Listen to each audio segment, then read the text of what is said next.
Hello à tous, on se retrouve en début d'année. Alors une vidéo que je fais régulièrement, d'ailleurs je vous mettrai les autres extraits dans le petit i.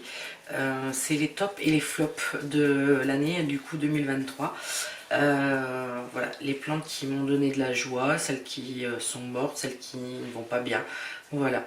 Désolée pour la luminosité, c'est pas terrible. Je vais peut-être essayer d'allumer, ça sera peut-être mieux. Voilà, ça sera un petit peu mieux, c'est pas terrible, pourtant il est que 2h30 de l'après-midi. Voilà. Donc on va commencer par une plante. Alors c'est une plante que j'affectionne particulièrement, la famille des plantes que j'affectionne, c'est-à-dire le pothos. Donc c'est mon pothos Marble Queen, alors qui tire un petit peu sur le snow. Alors je vais essayer de vous montrer. Voilà son feuillage. Il est un tout petit peu plus blanc que celui que j'ai là. Alors je vais vous le décrocher. Voilà. Vous voyez, celui-ci il est un peu plus foncé. Tandis que celui-là, il est vachement blanc. Alors, pour l'instant, il n'a pas une forme plutôt agréable, hein, parce qu'il a une grande liane. Si j'arrive à... Voilà, une grande liane comme celle-ci, que je vais bouturer au printemps pour me faire une plante un peu plus costaud.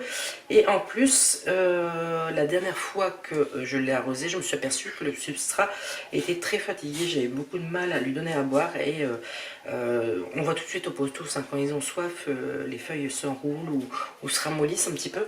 Et là, j'ai vu que régulièrement, il me demande à boire. Alors, j'ai été fouiller un petit peu quand je l'ai arrosé et j'ai vu que le terreau au milieu restait bien sec. Voilà, donc le terreau restait bien sec et en fait c'est un terreau que j'avais pris et j'avais pas trop aimé. Je trouvais un peu trop sablonneux, comme si qu'il y avait des grains dedans, je sais pas. Je sais plus où je l'avais acheté ce terreau là, mais du coup au printemps c'est sur ma liste. Il faudrait que je le rempote et en même temps je ferai des boutures de cette liane pour dire de me faire une plante un peu plus costaud, un peu plus grosse. Donc en attendant, ce que je fais c'est que je le tourne sur lui-même et je le pose sur le pot, voilà, comme ça, en plein milieu. Voilà, juste en attendant, bon, il y a même certaines plantes qui vont se raciner automatiquement comme ça, mais je pense pas que celui-ci, les racines ne sont pas encore assez grosses.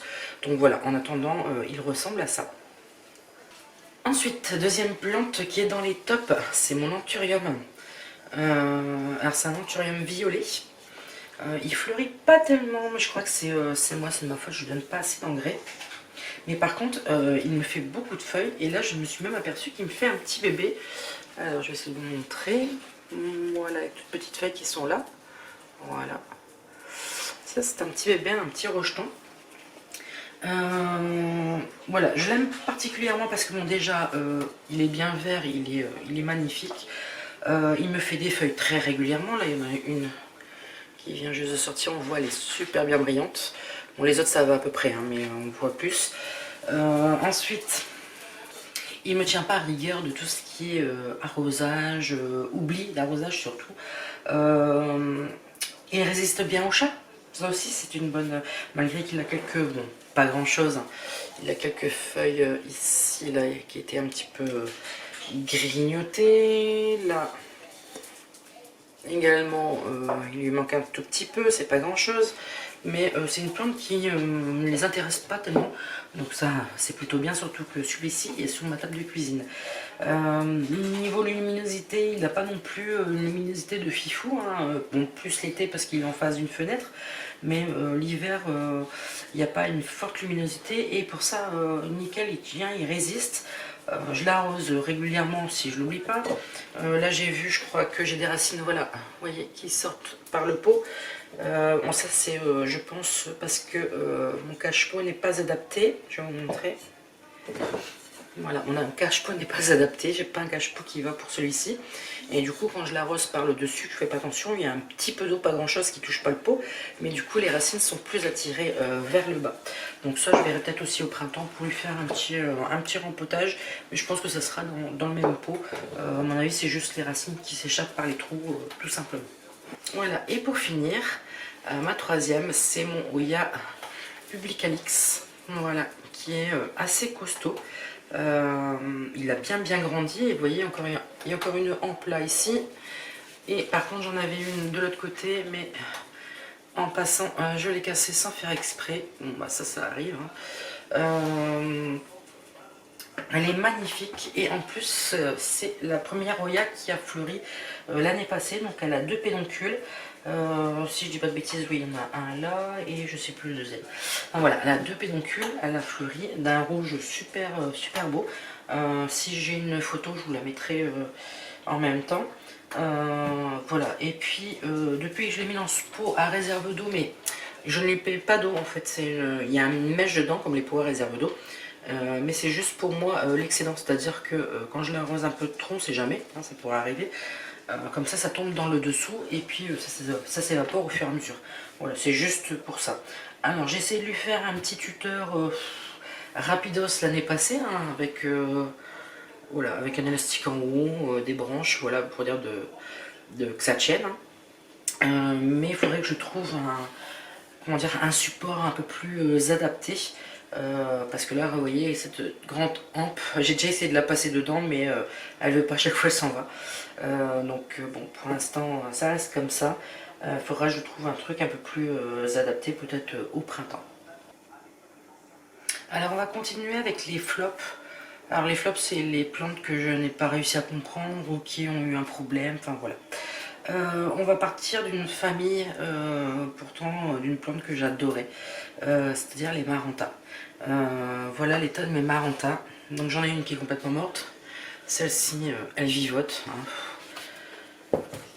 Et celle-ci, j'ai plus qu'une branche et encore, c'est pas fifou. Alors, qu'est-ce qui arrive à mes Marantas? Je ne sais pas du tout. Voilà. Quand j'étais à l'appartement, elles étaient magnifiques, elles se développaient super bien. Et là, depuis que je suis ici, en fait, j'ai l'impression qu'elles survivent, qu'elles ont du mal. Je ne les comprends pas, pourtant je fais la même chose qu'avant. Hein. Là, je pourrais encore la nettoyer, hein, parce que là, il y a encore du monde, à nettoyer. Il ne reste plus grand-chose, il reste 2 tiges. Une. Et celle-ci, je suis même pas sûre qu'elle va reprendre. Donc, voilà.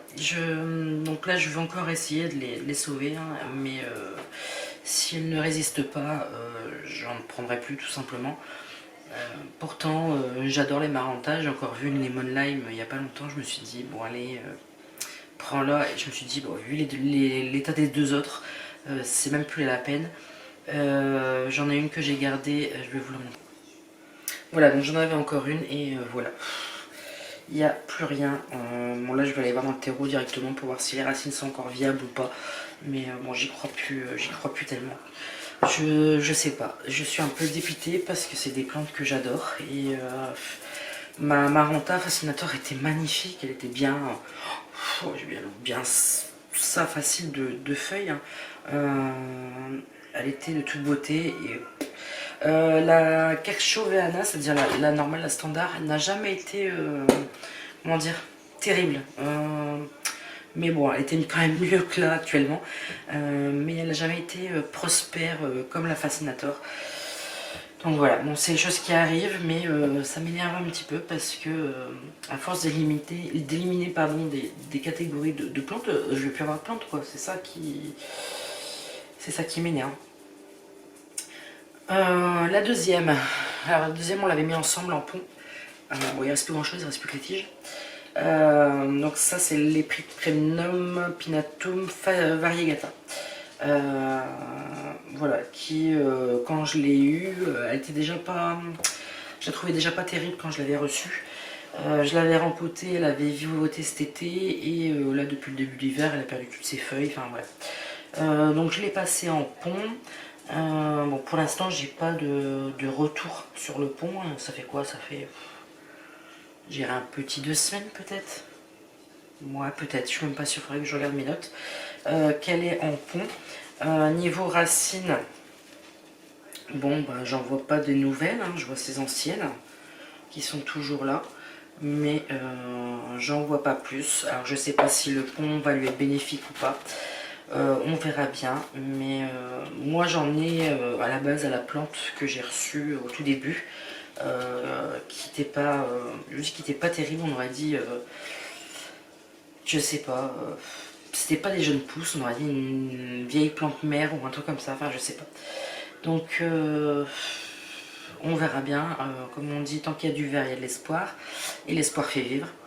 Donc bon, bah, tant qu'il y a du vert et que les racines à l'intérieur ne sont pas encore catastrophées, bon, bah, on va avoir de l'espoir. Là, comment dire, les jours commencent à rallonger un peu plus de plus en plus. Donc voilà, un peu plus de luminosité pardon, tous les jours. Voilà, ça va peut-être l'aider à repartir. Et la troisième, alors c'est une plante que j'ai affectuée. C'était une de mes premières plantes. C'est ma Calathea lancifolia. Vous saviez aussi qu'elle était bien heureuse, bien voilà, elle avait même une Oya pour la réserve d'eau. Et elle a commencé à dépérir. Donc j'ai perdu un pied sur les deux. Hein, j'avais fait ça aussi également en vidéo avec vous. J'avais perdu un pied sur deux. Il me restait celle-ci. Et je vois que bah, ça continue en fait. Il n'y a pas de nuisible, il n'y a rien. Je l'ai mis à la salle de bain pour dire que les chats ne l'embêtent pas. Et voilà, j'ai encore une feuille qui... En fait, vous voyez, les bouts commencent à sécher. Et puis après, ça s'enroule et puis c'est parti. Je vois que celle-ci, elle est partie à peu près dans le même style. Celle-là, tout doucement sur le bout, c'est vraiment léger. Et voilà. Donc, je sais pas quoi faire.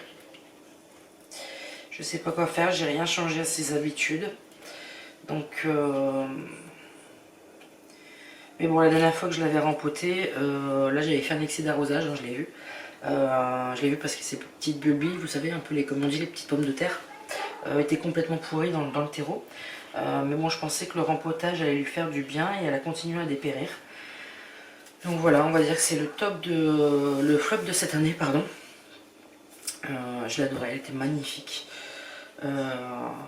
Bon, celle-ci, si je la perds, je pense que j'en reprendrai une autre quand même.